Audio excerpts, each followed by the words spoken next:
Inflammatory drugs, ठीक है। तो वो स्टेरॉइड्स यहाँ पे उन सेल्स को खत्म कर देते हैं, इनके फेगोसाइटिक एक्शन को वो खत्म करते हैं, ठीक। अब यहाँ पे वो एंडोथेलियल सेल्स नहीं है, ठीक है। तो यहाँ पे आपके सेल डिब्रीज और डिफरेंट चीजें कोमुलेट होंगी और ये जो आपकी जाली है ये बहुत ज्यादा थिक हो जाएगी। इसी वजह से हम कहते हैं कि ज्यादा स्टेरॉइड के यूज होने से पेशेंट को ग्लाकोमा होता है, ठीक है। क्योंकि यहाँ पे जो एंडोथेलियल यहाँ पे जो ट्रेबेकुलर मेशवर्क था उनके फाइबर में जो एक्स्ट्रा सेलुलर स्पेसेस थे वो अब कम हो गए, ठीक है। इसीलिए ये जो एंगल, इसको हम एंगल समझते हैं ना, ये अब ब्लॉक होगा। तो इसके ब्लॉकेज की वजह से आपका आईयूपी रेज होगा और ग्लाकोमा की कहानी शुरू हो जाएगी, ठीक है। इसके अलावा ट्यूमर्स भी हो सकते हैं, रेटिनोब्लास्टोमा, ठीक है। रेटिनोब्लास्टोमा कौन सा ट्यूमर है? रेटिनोब्लास्टोमा एक ऐसा ट्यूमर है जब ये यहाँ पे आपके रेटिना में डेवलप हो जाए तो ये पीछे भी जाता है और ये आगे भी आता है, मेटास्टेसिस, ठीक है। और जब ये आगे आता है तो ये विट्रियस लेंस सबको आगे लेके आते हैं, तो लेंस आपका पिपुलरी ग्लाकोमा भी हो सकता है। और इसी ट्यूमर के जो मटेरियल्स हैं वो इसको इस तरह पुश करके इसको ऐसे भी ब्लॉक कर सकते हैं, लेकिन इन्हीं ट्यूमर्स के सेल्स जो है वो यहाँ पे एंगल को भी ब्लॉक कर सकते हैं।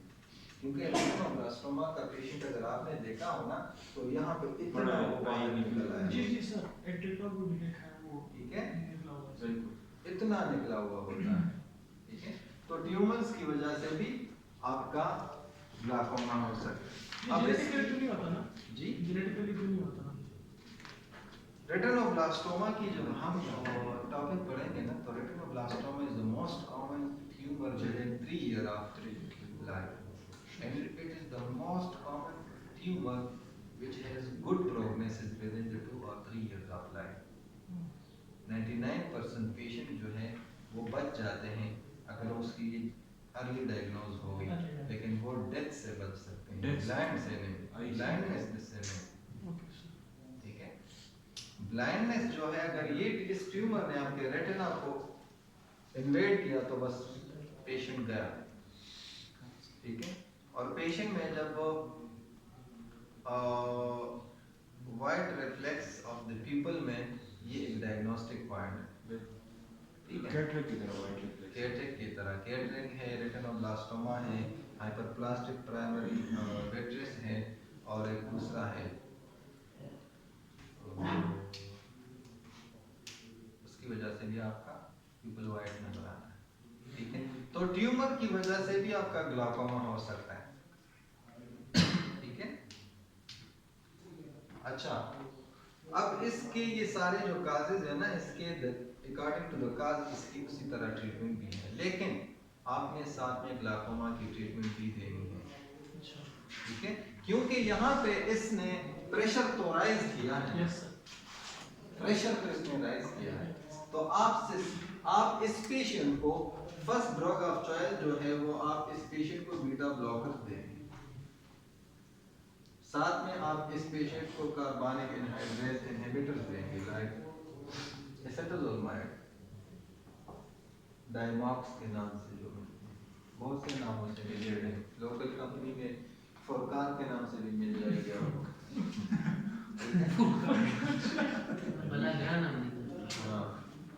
ठीक है। और इसकी वही इमरजेंसी ट्रीटमेंट है कि 500 mg जो है आपने आईवी देनी है, बाकी डोजेज के लिहाज से आपने ओरली देनी है। इसके साथ साथ आप जो है मिलेटो क्या है वो, ये तो टेमिलोल और मुख्तलिफ है ना, इसके साथ आपने जो है अच्छा एक दूसरी बात याद रखें कि आपने स्टेरॉइड इंड्यूस्ड ग्लाकोमा में स्टेरॉइड नहीं देने और आपने इन्फ्लेमेटरी ग्लाकोमा में प्रोस्टाग्लैंडिन नहीं देने जो एंटी ग्लाकोमिक ड्रग्स है, क्योंकि वो उस रिएक्शन को और भी तेज करते हैं, वो और भी आपका एंगल ब्लॉक करते हैं, ठीक है। तो ये जो आपकी ट्रीटमेंट है ये आपने सारा मेडिकल ट्रीटमेंट देना है, ये हमने ऑलरेडी पढ़ा हुआ है, ठीक है ना। और आपने कहा कि एक उसी उम्र में कोई भी चीज आ जाए वो उसको फौरन बड़ी समझ लेता है, तो सर जब वर्ड्स आ जाते हैं तो उसको फॉरन बॉडी समझ के इम्यून क्यों नहीं एक्टिवेट होता? एक्वस ह्यूमर में कोई भी चीज नहीं, लेंस का अगर कोई चीज आता है तो उसको फौरन बॉडी समझा जाता है। कोई भी चीज नहीं, कोई भी चीज तो आपके इम्यून सिस्टम के साथ उसका जान पहचान है, सिर्फ लेंस का नहीं है, ठीक है ना। लेंस मैटर चाहिए। लेंस के अंदर जो मैटर है ना, अगर वो बाहर आ जाए, लेंस का कैप्सूल या ये नहीं, ठीक है। तो इसका जो ट्रीटमेंट है पहले मेडिकल ट्रीटमेंट है, फिर आपने लेजर आयरोडोटमी करनी है, ठीक है। और अक्सर जब वो आयरस पे या ट्रेबेकुलर मेशर पे ग्लाकोमा की सर्जरी करते हैं ना, तो इसमें माइटोमाइसिन भी वो डालते हैं, वो लगाते हैं, ठीक है। माइटोमाइसिन क्यों डालते हैं आप बताएं हमारे से। ये इसीलिए डालते हैं कि माइटोमाइसिन जो है ये वो ड्रग है, ये बेसिकली कीमोथेरेपी है, और ये कैंसरस सेल्स को स्टॉप करते हैं सेल डिवीजन से, ठीक है। तो ये जहाँ पे आपकी सर्जरी हो ना, तो वहाँ पे आपके फाइब्रोब्लास्टिक एक्टिविटी शुरू होती है, स्कारिंग, तो ये स्कारिंग से रोकती है, ठीक है। जब हम टिरिजिम की सर्जरी करते हैं तो उसमें भी माइटोमाइसिन डालते हैं ताकि टिरिजिम फिर ना आए या फाइब्रोज ना हो जाए, ठीक है। तो माइटोमाइसिन जो है इसमें डिफरेंट कंपोनेंट्स है, इसका बेसिक एक्शन ये है कि यहाँ पे जो इसने सर्जन ने होल बनाया है ये फाइब्रोज होके बंद ना हो जाए, या यहाँ पे अगर उसने ट्रेबेकुलर मेशर पे सर्जरी की तो यहाँ फाइब्रोज होके ये बंद ना हो जाए, ठीक है। माइटोमाइसिन इसीलिए डालते हैं, ठीक है। मतलब जख्म को ठीक नहीं करने देता। नहीं, जख्म को ठीक नहीं, और जख्म ठीक हो जाता है लेकिन उसका फाइब्रोसिस जो एक एरिया को कवर करता है या फाइब्रोसिस की वजह से वो स्ट्रक्चर बढ़ जाता है उसको रोकता है, ठीक है। मतलब और सेल डिवीजन को रोक देता है, किसी को सेल्स ना जी। ठीक है, समझ आ गया। ये आज आपका सारा सेकेंडरी क्लास है।